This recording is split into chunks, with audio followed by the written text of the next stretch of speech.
Goedenavond. Nou, volgens mij zitten 3 mensen in de zaal. Goedenavond! Mag ik een klein beetje licht in de zaal? Ik wil het graag zien. Ik zie Adrie zitten. Ik zie Henk zitten. Mensen, goedenavond. Welkom vanavond hier. Voor ons echt een hele speciale avond. Waarbij wij een bijzondere avond gaan beleven hier in Amsterdam. Welkom aan iedereen die buiten Vlissingen woont. Laat me even je handen zien. Mensen buiten Vlissingen, laat je horen. Vlissingen, laat je horen. Een bijzonder goede avond aan de nieuwe burgemeester, de heer René Groep. Graag eventjes toch gaan staan, dat iedereen kan zien. Burgemeester Vlissingen.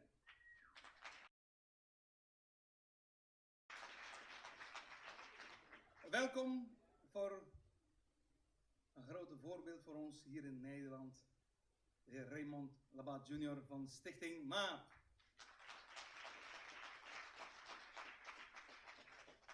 Ik vind het hartstikke leuk en mag alvast bij mij komen staan, want hij gaat eerst een hele mooie presentatie geven. Wij gaan starten, of we zijn al gestart. Ik wil iedereen bijzonder welkom heten vanavond. Gemeente, politie, alle netwerkpartners hier in Vlissingen, Stichting Walcheren Mozaïek. Vanavond natuurlijk mogelijk een combinatie, het verbinden en versterken van elkaar. Stichting Walcheren Mozaïek samen met Stichting ROAD. Dus vanavond gaan we het samen doen. Ook een welkom aan Els van Stichting Palladium, te zien. Woningbouwstichting, alle Antillianen, alle genodigden, welkom. Wij gaan vanavond beginnen met een presentatie gegeven door de heer Raymond Labat Jr. Ik wil een daverend applaus voor Raymond Labat. Het is heel bijzonder ook, burgervader, ook namens onze organisatie, welkom. Het is altijd goed om burgervaders te zien die ook vader zijn, burgervader zijn van onze gemeenschap in Nederland. Want dat bent u ook voor onze mensen van de eilanden hier in Vlissingen. Heel mooi begin vanavond. U zag het bekende domino-spel, wat op Curaçao heel vaak gespeeld wordt en ook in Nederland. Er is een heel mooi boek over geschreven door een bekende Antilliaanse schrijver, Frank Martinez Arion. En dat boek dat heet Dubbelspel. Dubbelspel. Junior sloot af met dubbelspel, dus changa, zoals wij dat noemen. Dus aan 2 kanten winnen, maar dubbelspel, het woord zegt het al, heeft ook al een dubbele betekenis. Een veranderd koninkrijk.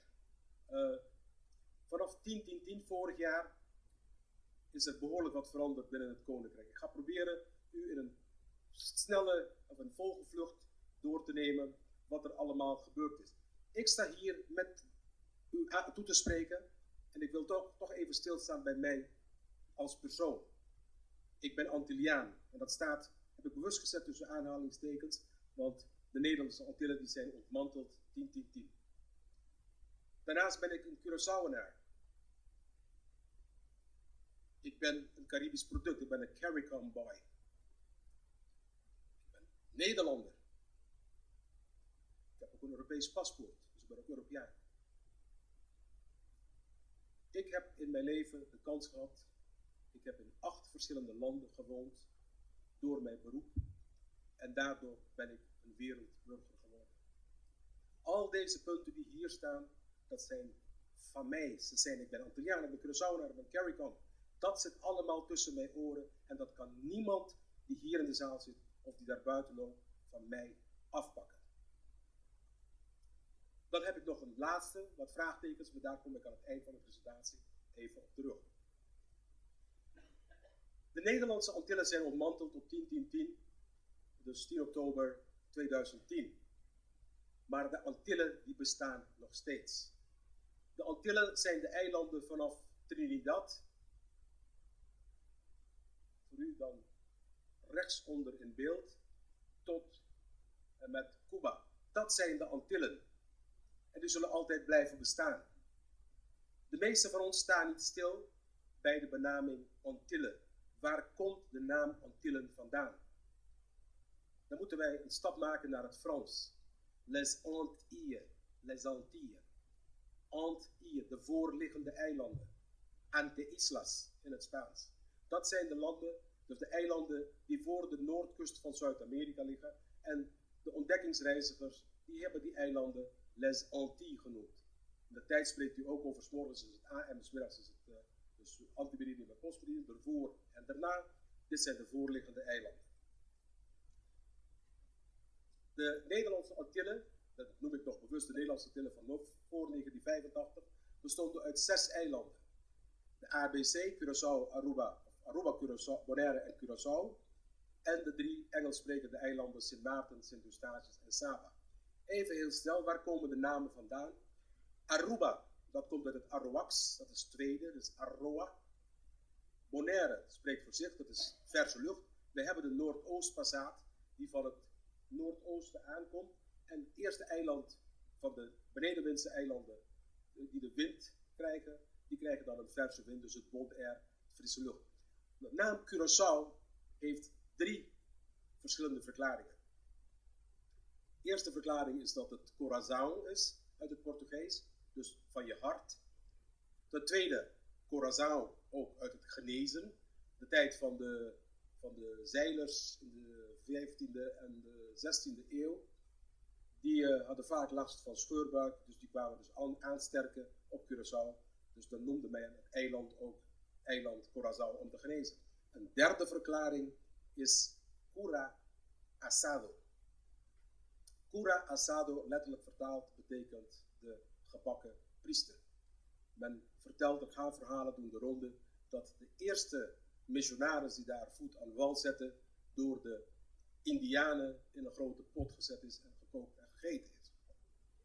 Dus ik geef u 3 verklaringen, u kunt maar zelf uitkiezen welke u kiest als de juiste verklaring. De voormalige Nederlandse Antillen, zeg ik heb bewust hier gekozen nog van voor 1985, bestonden ineens uit 6 eilanden. Met de verschillende vlaggen die u daar ziet. En de hoofdsteden erachteraan. Dit is het oude wapen van de Nederlandse Antillen. Libertate unanimus. In vrijheid verenigd. En dit is de oude vlag. U herkent het rood-wit-blauw. Dat is dus de vlag. En u herkent de 6 sterren van de eilanden. De 6 bovenwindse eilanden. En de 3 bovenwindse eilanden. En de 3 benedenwindse eilanden. Het nieuwe wapen na 1985, toen Aruba uit de Nederlandse Antillen stapte, kreeg je dus hetzelfde wapen, maar dan met 5 sterren. Ook de nieuwe vlag, ziet u dat bij de benedenwindse eilanden 1 ster is verdwenen. U ziet vaak, en ook wij maakten vaak de fout aan deze vlag, die bestaat sinds 10 oktober niet meer, dat die vaak eens ondersteboven hangt. Dat men niet weet wat de juiste is. Het hoort zo, de 2 sterren moeten aan de onderkant zijn en de 3 andere sterren boven. Nou, heel snel. De bovenwindse eilanden werden in 1493 ontdekt door Columbus. De benedenwindse eilanden door Alonso de Ojeda. Regelmatig hebben we de Spaanse en Portugese periodes gekend. En Nederland komt eigenlijk pas in beeld in 1634 met de West-Indische Compagnie. Afwisselende Franse en Britse periodes hebben we gehad, maar na 1815 is Nederland er constant geweest. In 1795 kregen we de hele bekende slavenopstand van Tula, Louis Mercier, Carpata en Paulo Wachau. Dat is voor mij als Curaçaoenaar toch wel een van de belangrijkste data in de geschiedenis. Op 1 juli 1863 schaft Nederland de slavernij af. Dat is dus wel 68 jaar na de slavenopstand. Voor mij is de datum van de slavenopstand toch wel belangrijker, want daar is het mee begonnen. Niet de datum dat ik door de kolonist vrijgemaakt werd. In 1918 komt de Shell op Curaçao. Dus je kreeg in die periode, na de afschaffing van de slavernij, ontstond er een nieuwe soort slavernij. De slaven die werden vrij, maar die moesten dus land huren bij de slaveneigenaren. En dan moesten ze producten gaan verbouwen. En met de producten die ze verkochten, met dat geld moesten zij dus weer de huur betalen voor die gronden. Nou, Curaçao of de Nederlandse Antillen maakten er moeilijke periodes mee. Vele mensen trokken naar Cuba bijvoorbeeld om daar op de rietvelden suikerriet te gaan kappen. In 1918 kreeg je dus de Shell. Toen begon het ineens weer te groeien. De economie begon te groeien. Je kreeg ontzettend veel mensen van andere eilanden en van binnen het Koninkrijk, dus zowel vanuit Nederland, die daar kwamen wonen, vanuit Suriname, vanuit de Engels sprekende eilanden, Venezuela, Colombia. Dus vandaar is de bevolking bijna verdubbeld nadat de Shell zich kon vestigen op Curaçao. In 1942, tijdens de Tweede Wereldoorlog, beloofde koningin Wilhelmina autonomie aan de koloniën. En het eind van de Tweede Wereldoorlog bestaat het koninkrijk uit een aantal landen. Vaak wordt gezegd, dat was dus de Nederlandse Antillen, Suriname en Indonesië. Dat is dus niet correct. Het koninkrijk bestond uit Nederland, Nederlands-Indië. En Nederlands-Indië bestond dus uit Indonesië en Papua Nieuw-Guinea. En de Nederlandse Antillen bestonden toen nog niet, maar dat heette vroeger Curaçao en de onderhorigen. Geen prettige naam als jij van een van de andere eilanden komt en als onderhorige onder Curaçao gebracht wordt. Vandaar dat ik mij de drang kan voorstellen van de andere eilanden om altijd uit de Nederlandse Antillen uit te stappen en op zichzelf te gaan. Indonesië verklaart zichzelf onafhankelijk in 1945. Nederland, onder internationale druk, verklaart Indonesië pas in 1949 onafhankelijk, na de bekende politionele acties in Indonesië. En op 15 december 1954 wordt het statuut van het Koninkrijk der Nederlanden ondertekend. Dat zijn dus Suriname en de Nederlandse Antillen toen onderstaan, was vroeger Curaçao en de onderhorigen. En Papua Nieuw-Guinea, Irian Jaya, bij de meeste van u bekend, die kreeg namelijk geen autonomie. Die kregen dus na een tussenbewind van de Verenigde Naties, werden zij in 1963 toegevoegd aan Indonesië. 25 november 1975 wordt Suriname onafhankelijk. Er zijn nog mensen in de zaal in Suriname geboren zijn, verschillende mensen in de zaal. In 1985 verkoopt de Shell een zeer verouderde raffinaderij en na heel veel vervuiling achtergelaten te hebben voor 1 gulden aan het eilandgebied Curaçao. Als u 1985 ziet, dan herkent u het jaar dat de economie weer behoorlijk achteruit ging op Curaçao en dat je dan ook een hele stroom kreeg van vele Antillianen naar Nederland. mensen die op zoek waren naar een betere toekomst. In januari 1986 stapt Aruba uit de Nederlandse Antillen en krijgt die status aparte binnen het Koninkrijk. En op 10-10-10 worden de Nederlandse Antillen ontmanteld. Curaçao, Sint Maarten worden autonome landen binnen het Koninkrijk. Bonaire, Sint Eustatius en Saba worden openbare lichamen. Ik zie heel vaak in de pers, heel onjuist noemt men dat bijzondere gemeenten. Het zijn geen bijzondere gemeenten, het zijn openbare lichamen. Net zoals vroeger Almere en Lelystad toen die pas opgericht werden. Om een gemeente te worden moet je aan de gemeentelijke wetten voldoen en dat zal nog enige tijd in beslag nemen.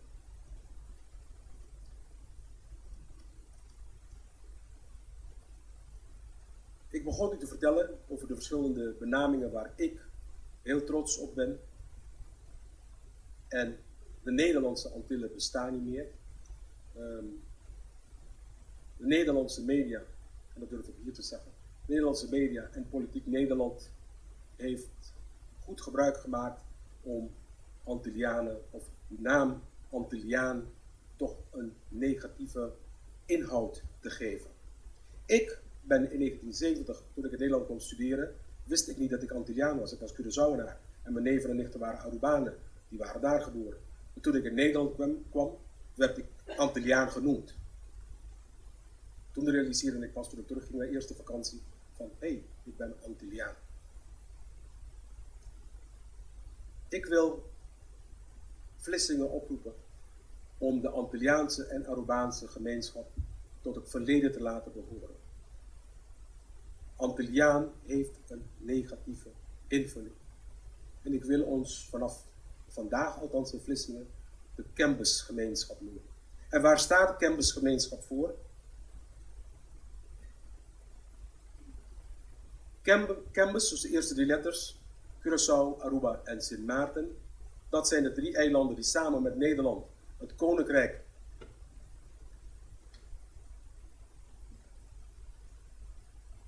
Dankjewel. Dat zijn de drie eilanden die samen met Nederland het Koninkrijk der Nederlanden vormen.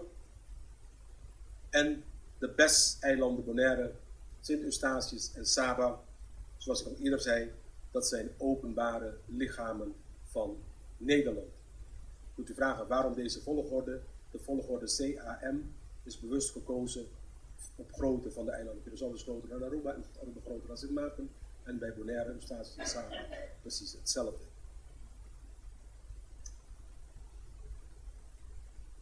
Er is veel veranderd. Het heeft vaak meer geleefd bij onze gemeenschap, bij onze Cambus-gemeenschap, en minder geleefd bij de Nederlander in Nederland. Nou, wij vinden dat wij dat moeten vertellen, ook aan onze eigen gemeenschap, want het is veranderd, maar men weet niet wat er gebeurd is.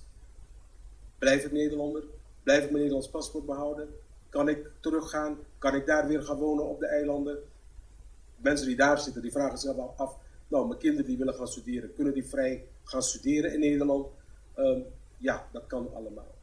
Laat u zich niet in de war brengen door allerhande indianenverhalen dat de Antillen onafhankelijk zijn geworden, of Curaçao onafhankelijk zijn geworden, of Curaçao onafhankelijk is geworden. Ik hoor dat bij verschillende Nederlandse vrienden van mij, van jullie zijn onafhankelijk geworden. Ik zeg nee, wij zijn autonoom geworden. En ik vind dat wij als gemeenschap daar, de Nederlandse gemeenschap, uitleg moeten geven.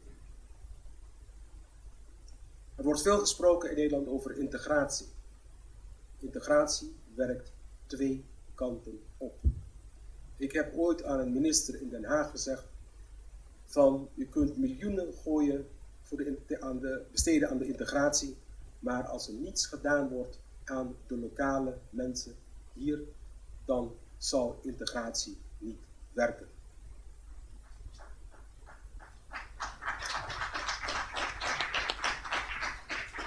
Ik kan mij pas gaan integreren en ik kan erover praten. Ik heb in 8 verschillende landen gewoond.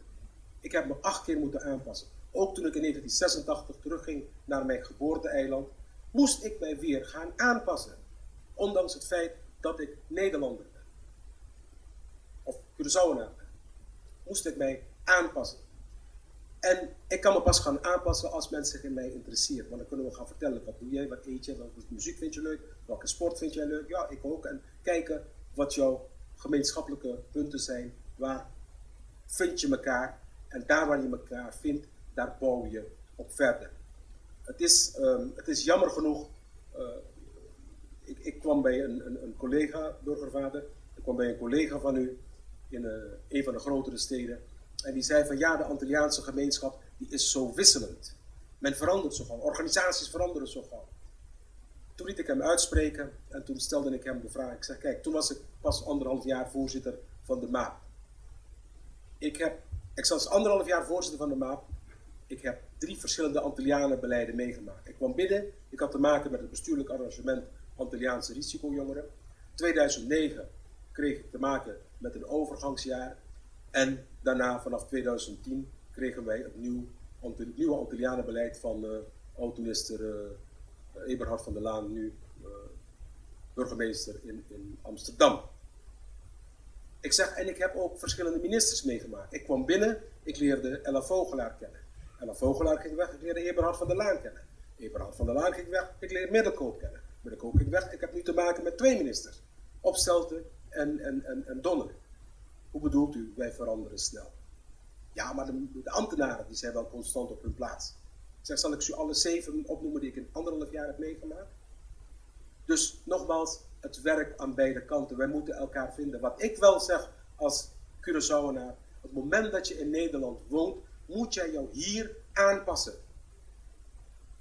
Laat niemand zeggen, ik heb reacties gekregen, ja, zij kunnen mij niet dwingen om in de inburgeringscursus mee te doen, want ik ben Nederlander. Ik zeg, ja, maar het is gratis. Pak het aan. Gebruik een van de eerste eigenschappen wat de Nederlander, die wil alles gratis hebben en alles voor niets hebben. Dus je krijgt het gratis, pak het aan.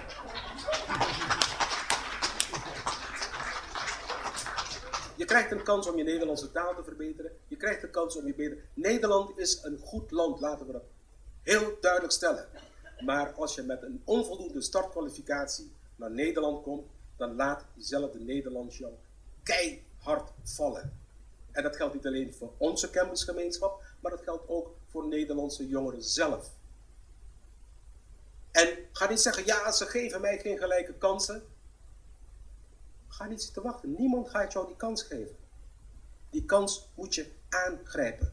Die kans moet je zoeken en die kans moet je vinden. Ik geef het altijd mee. Mensen, droom groot. Dream big binnen het koninkrijk. But take it one step at a time. Wordt mij wel eens gevraagd. Word je wel eens gediscrimineerd? Nou, ik zeg, als ik dat gevoel krijg, dan... Kijk, Nederlands is een taal met heel veel mooie gezegdes. Maar de boer die kent, dat vreet hij niet. En onbekend maakt onbemind. Dus als iemand zich raar tegenover mij gedraagt, dan begin ik ervan uit te gaan dat hij dat doet, omdat hij mij niet kent. Dan ga ik me eerst proberen beter me voorstellen. Wie ben ik? Waar kom ik vandaan? En dan zie je dat meeste van de 8 van de 10 gevallen, dan zegt men, oh ja, maar dat wist ik niet. Ik zeg, nee, daarom heb ik het jou verteld.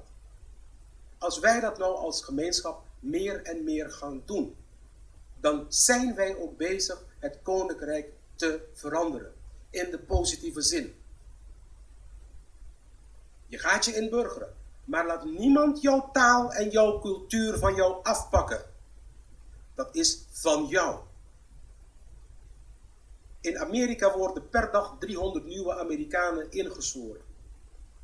En ze krijgen het mee van de rechter die het voor hen voorleest, die zegt, don't let go of your culture and your language, because that is the strength of this nation. Nederland moet meer en meer gaan zien dat er verschillende groepen hier wonen en gebruik dat als kracht. Laat niemand het van je afpakken. Nederlanders wonen al 300 jaar in Australië. Die vieren nog steeds Sinterklaas. Niemand pakt het van hun af. Dat moet je ook niet doen. Dat is van hun. Er verschijnt nog steeds een Nederlandstalige krant in Australië. Al 300 jaar. Dat moet je niet van hun afpakken. Dat is van hun. Probeer het samen te gaan doen. En laten wij als gemeenschap binnen het Koninkrijk der Nederlanden, in een veranderd Koninkrijk, werken aan een positieve ontwikkeling. Laten we dat samen gaan doen, mensen. Mathematisch is 1 en 1 2. Maar bij mensen is 1 en 1 altijd meer dan 2. Want het is wat jij kan, wat ik kan en wat we samen kunnen. Het is altijd meer dan de som alleen, dan de mathematische som. Laten wij ook werken aan de verandering. Laten wij ons steentje bijdragen. Wij verwachten ook van de Nederlanders die op Curaçao komen wonen of op de 6 eilanden, dat zich aanpassen. Dan moeten wij dat hier ook doen. Terug te komen op de Antillianengemeente, ook ik ben er niet happy mee. Op het moment dat er een categoraal beleid is, betekent dat ik overlast bezorg. En daar ben ook ik vanaf. We hebben een conferentie gehad een 1,5 jaar terug en dat heette Op weg naar een finaal Antillianenbeleid. We hadden het ook kunnen noemen Op weg naar het reguliere beleid. Ook wij zijn er voorstander van. We kunnen als gemeenschap al onze culturele eigenaardigheden, domino, taal, dans, luidruchtig. Oh, ze zijn aan het vechten, nee, ze zijn gewoon aan het praten. We zijn toch, laten wij daar aan meewerken. Ik zie hier de 2 dames van de politie, ik sprak laatst collega's van u in Rotterdam. En die kwamen met cijfers. Nou ben ik econoom van beroep en die cijfers die heb ik ze grandioos onderuit gehaald. Ze kwamen met, ja, er was 1000-maal een Antilliaan verdacht in de deelgemeente Feyenoord en er wonen er 2000 Antillianen, dus 50% van de Antillianen heeft met justitie te maken. Ik zeg, pardon? Hoeveel van die Antillianen zijn veelplegers en meerplegers? En hoeveel van diezelfde Antillianen is 5 keer aangehouden dat hij verdacht was? Dan kan jij niet zeggen dat 50% van de bevolking, maar de pers grijpt dat mee. 50% van Feyenoord is met justitie in aanraking. En dan ga ik nog verder. 50%, of tenminste de Antillianen die daar zijn verdachten, zijn niet veroordeeld. Vertel mij hoeveel van hun zijn veroordeeld. Een Antilliaan is vaker verdacht. Als je gaat jagen, dan pak je hem vaker, dan pak je hem vaker op. Kijk, we veroorzaken overlast. En nogmaals, ik ben een voorstander van, niet alleen van het preventieve en het repressieve. Als je wat verkeerd gedaan hebt, sluit ze op. In sommige gevallen mag je de sleutel van mij zelf weggooien. Maar moet ook veel gedaan worden aan het curatieve. En daar wordt er nog veel te weinig aan gedaan. Ja. Je hebt, door het proces, ik zeg van hoeveel zijn veroordeeld. En dan wil ik ook weten van hoeveel van zijn veroordeeld en hebben hoger beroep aangetekend en zijn dan toch vrijgesproken. Dat zijn cijfers die ik wil weten. Ik hou niet van percentages, ik wil exacte cijfers weten. Wij moeten het samen gaan doen. Nederlandse gemeenschap, laten wij de hand naar elkaar uitreiken en vastpakken en laten we het samen gaan doen. Ik heb de vraag hier. We vallen onder de Antilliaanse gemeenschap. Dus Vlissingen valt onder de Antilliaanse gemeenschap, maar er is geen Antilliaanse stichting. Hoe kan dat? Kijk, zoals ik zei, een van de dingen die wij doen is proberen de gemeentes waar er geen Antilliaans beraad is te stimuleren. Sinds mijn voorzitterschap, al 2,5 jaar, in die periode zijn er nog 4 beraden bijgekomen en 1 beraad komt er binnenkort bij, dat is Eindhoven. Vlissingen, altijd een beetje een buitenbeentje. Ik zeg vaak, als ik naar Terneuzen ga ik eerst naar België en dan pas naar Terneuzen. Dan krijg je altijd via Antwerpen daar naartoe. Het is nooit te laat, maar het moet er wel komen. Dat is een van de doelstellingen van Junior. Wordt dit misschien het beraad van Vlissingen? En ik heb bekende gezichten gezien die ik ken. En één organisatie die altijd ons op de voet volgt, dat is, u ziet de camera hier in de zaal staan, dat is van NOS TV, onze televisie, nostv.com.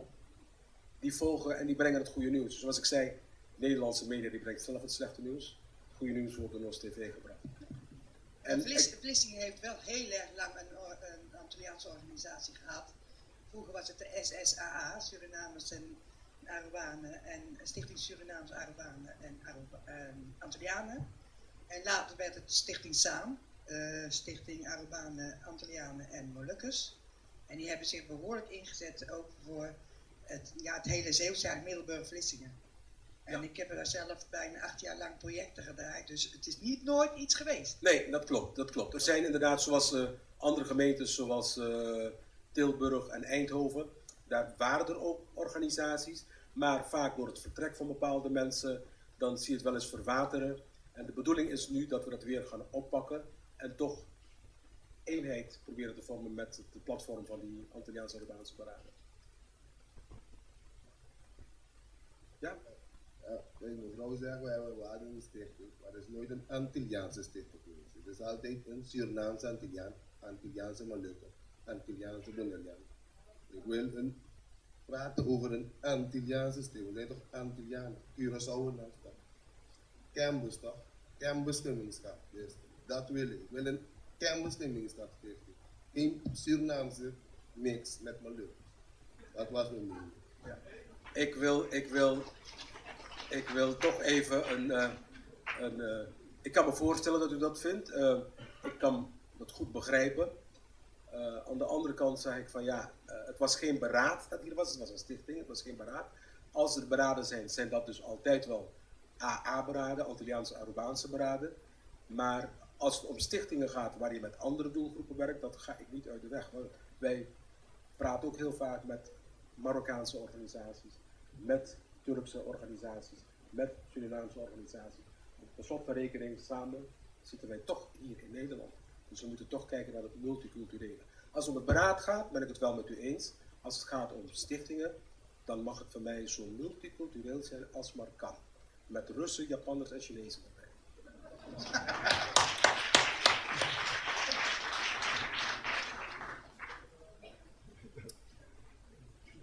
Goed. Een applaus voor Raymond.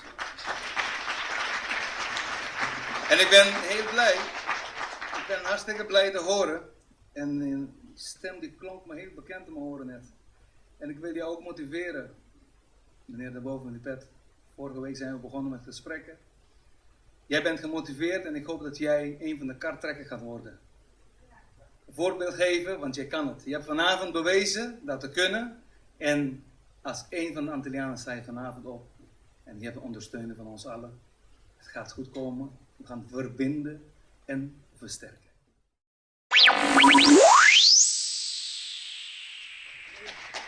Ik wil, voordat ik naar de volgende ga, wil ik een dank uitbrengen aan NOS TV. Echt, dat zijn 2, 3, 4 mensen. Tico Vos, overal te vinden. Kelito Riley. Echte mensen die werken, maar niet alleen met Nederland. Overal en brengen. Hun producten worden nou echt overal gevraagd. Want ze geven een heel goede stuk media en onderbouwd. Dank om hier te zijn. We hebben als Restart project natuurlijk ook in Rotterdam pilots gedraaid, Breda. En vanavond vind ik het leuk om één van de restartster van Rotterdam aan jullie te mogen voorstellen. Zij gaat vanavond eventjes een act doen. Nasha Lopez. Zoals jullie weten, ik ben Dikaya. Ik heet jullie allemaal welkom. Wat ik vanavond even ga laten zien, wat we in het 2 maanden gedaan hebben in korte tijd. Met het black hair en met het rappen. Mag ik naar voren roepen, Dani.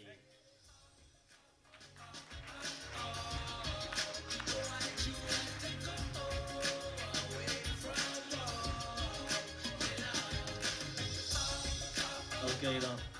We gaan nu heel snel doen wat wij in principe in die 2 maanden gedaan hebben. We gaan iemand knippen.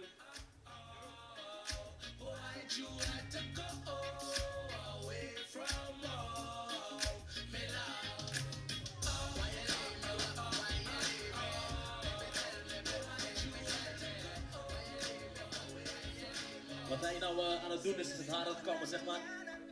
En hij gaat alles op 1 standje zetten en daarna de contouren. Dat zijn de kaderranden van de kapsel.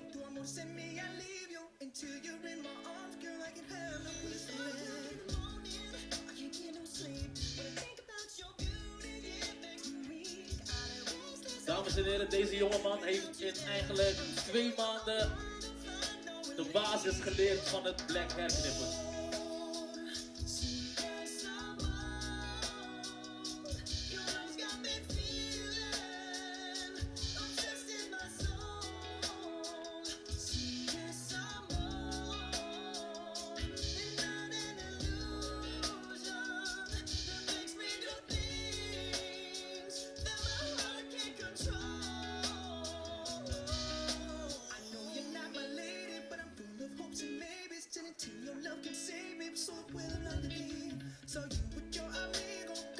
Zoals jullie nou zien is hij binnen eigenlijk een paar minuten al op de helft van de kapsel. Dus we hebben dit 2 maanden lang hebben we dit geoefend. En je ziet, hij boekt gewoon de resultaat in een korte termijn.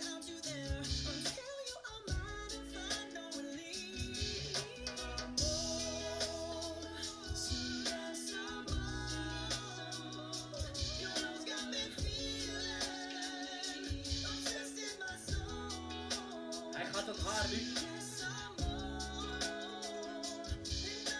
Hij is het haar nu aan het millimeteren.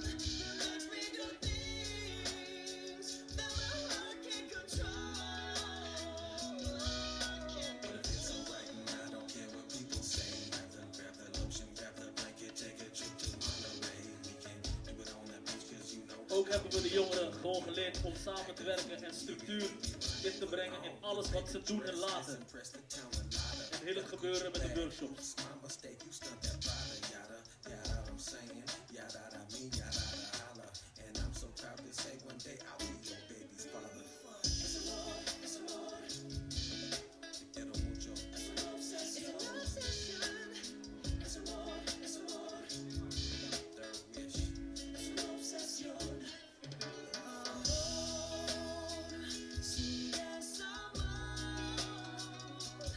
Zoals jullie allemaal zien is hij bijna klaar met het millimeteren van zijn hele hoofd. En na het millimeteren gaat hij de contourranden met een kleine tendeuze helemaal strak maken. Tot op de puntjes op de i.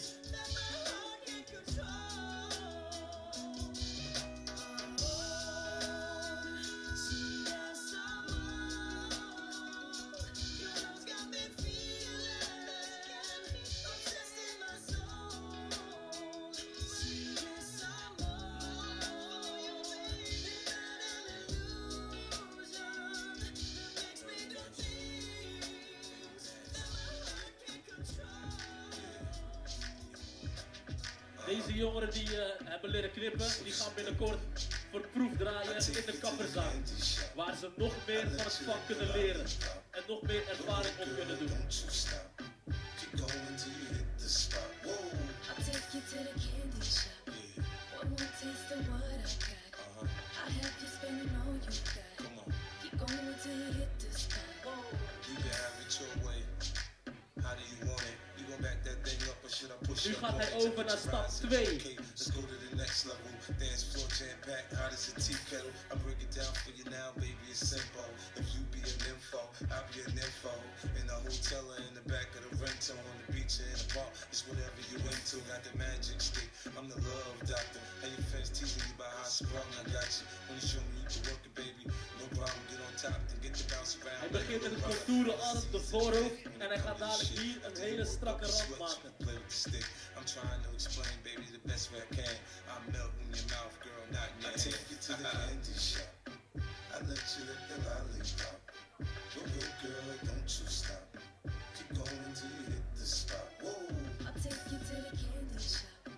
One more taste of what I got. I have you spending all you got. Keep going till you hit the spot. Girl, what we do What we do, and where we do, how well we do, the things we do are just between me and you. Give it to me, baby, nice and slow. Climb on top, ride like you're the rodeo. You ain't never heard it sound like this before. Cause I ain't never put it down like this. Soon as I come through the door, she get the pulling on my zipper. It's like it's a race who could get undressed. Aan het eind van dit project ga ik ook leren werken met scheermes en nog ook figuren, black hair en tribals inscheren. Lights on, a lights off, she like it from behind. So seductive, you should see the way she whine. Her hips in slow mo on the floor when we grind. Long as she ain't stopping, homie, I ain't stopping. Dripping wet with sweat, man, it's on and popping on my champagne campaign. Bottle after bottle is on, and we gon' sip to every bottle and every bottle is gone. I take you to the candy shop. I let you lick the lollipop. Go ahead, girl, don't you stop. Keep going till you hit the spot. Whoa. I'll take you to the candy shop. One more taste of what I got. I have you spending all you got. Keep going till you hit the spot. I take you to the candy shop. I let you lick the lollipop. Go ahead, girl, don't you stop. Keep going till you hit the spot. Whoa. I'll take you to the candy shop.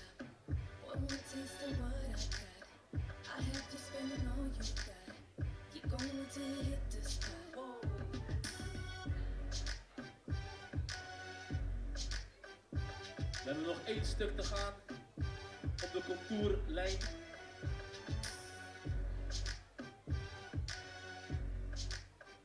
Even.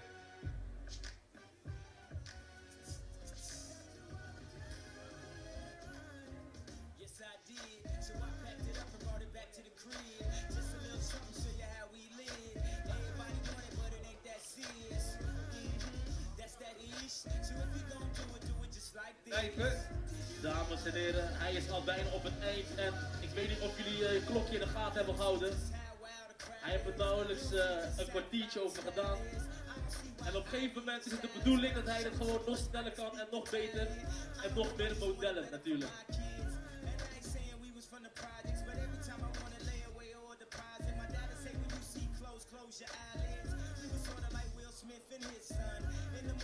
Talking about the rich ones, cause every summer he'll get some brand new hairbrain scheme to get rich from. And I don't know what he did. Als er nog andere kandidaten zijn die in de buurt van Vlissingen mee willen doen met de workshop, zijn allemaal van harte welkom.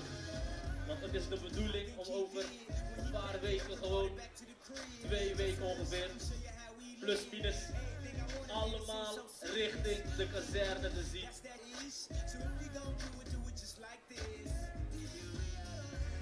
Dames en heren, mag ik voor jou een applaus voor Dani?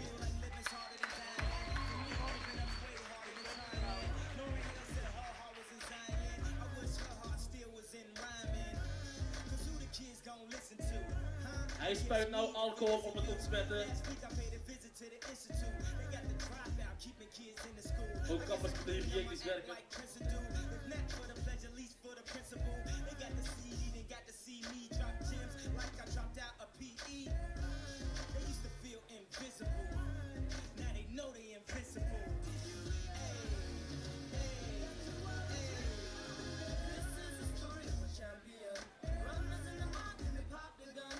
Dames en heren, dank voor jullie aandacht.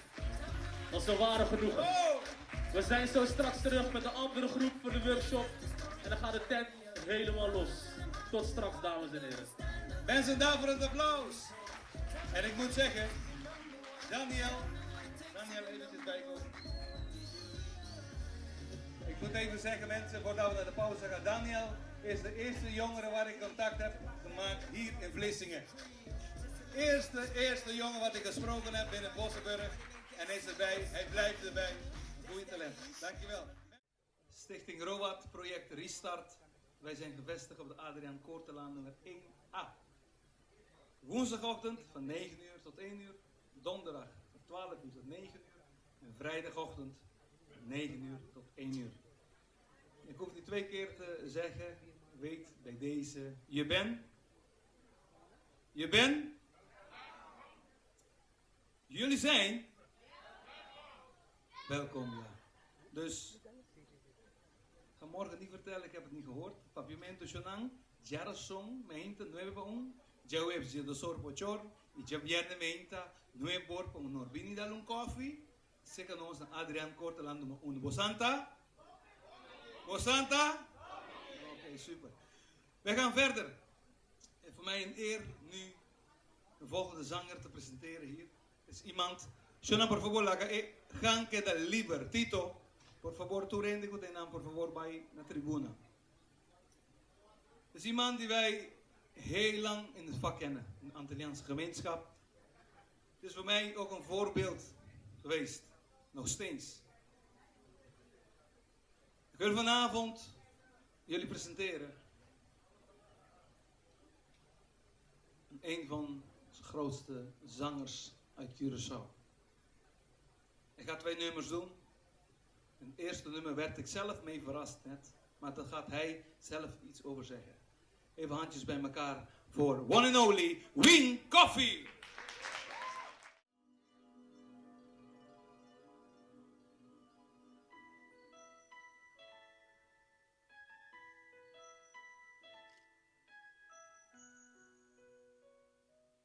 No escuta viva de escuridad, anja y miedo, sin dominio, riba no se vida, no odia a otro, lastima otro, como rumana y demonio, llega a ser que Salvador. Nos escuta viva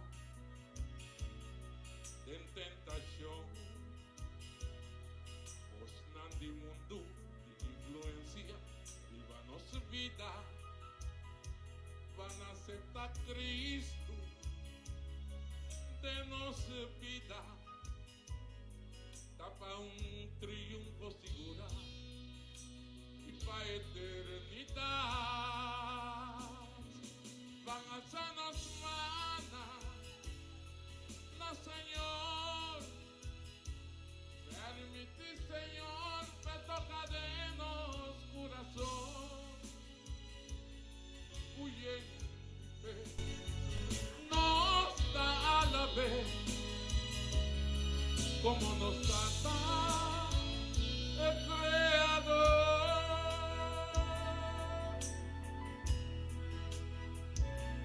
Nos escuta viva de tentación, os nandi mundo de influencia, viva nossa vida, van a aceptar Cristo de nossa vida, tapa triunfo segurado e para a eternidade. Van a nos mana, no Señor, permite Señor, me toca de nos corazón, huye, nos da a la vez,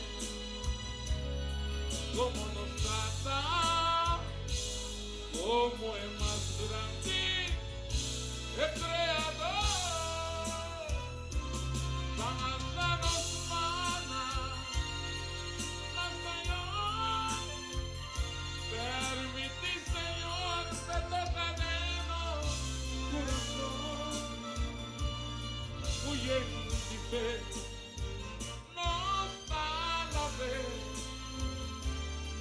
como nos trata, como es más grande, como nos trata el Creador.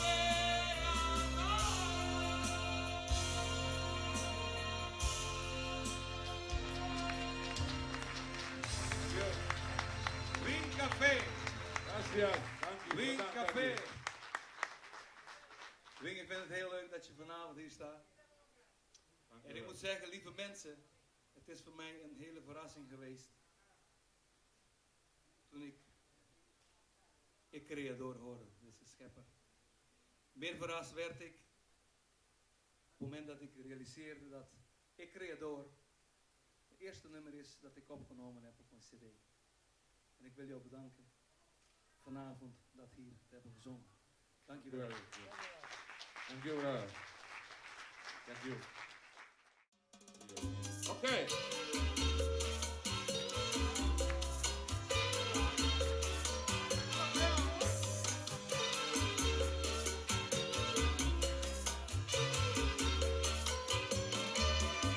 It's like in the evening, she wonder what clothes to wear. She puts on a makeup and bridges a long, long hair. And then she asks me, do I look alright? And I say, yes, you look wonderful tonight. Okay.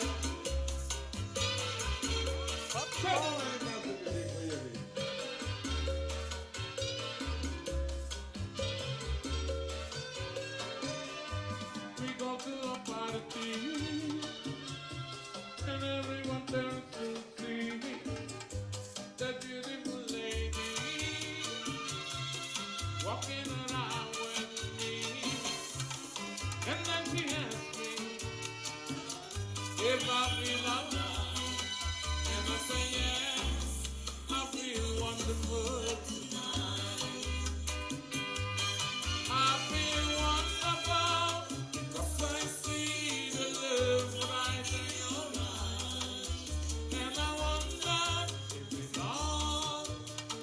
just don't realize how much I love you.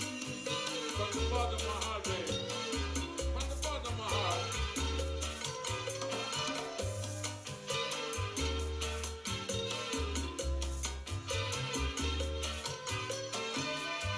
It's time to go home now.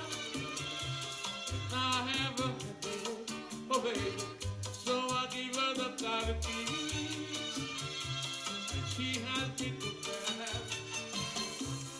And then I tell her, as I turn on the light, I say, my darling, you look wonderful tonight. I feel wonderful because I see the love right in your eyes. And I wonder if it's all, if you just don't realize how much I love you. Oh yeah, from the bottom of my heart, baby. Oh yeah.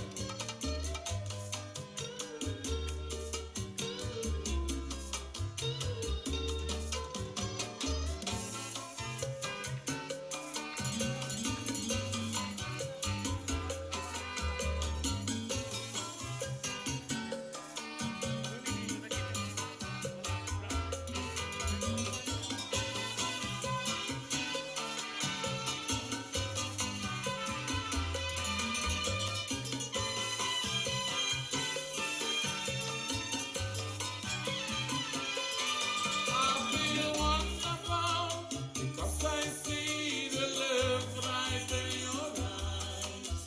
And I wonder if it's all, if you just don't realize how much I love you. Play a little dance with me. Oh yeah. From Curaçao. It's time to go home now. And I have a headache, oh baby. So I give her the car keys. And she has me to bed.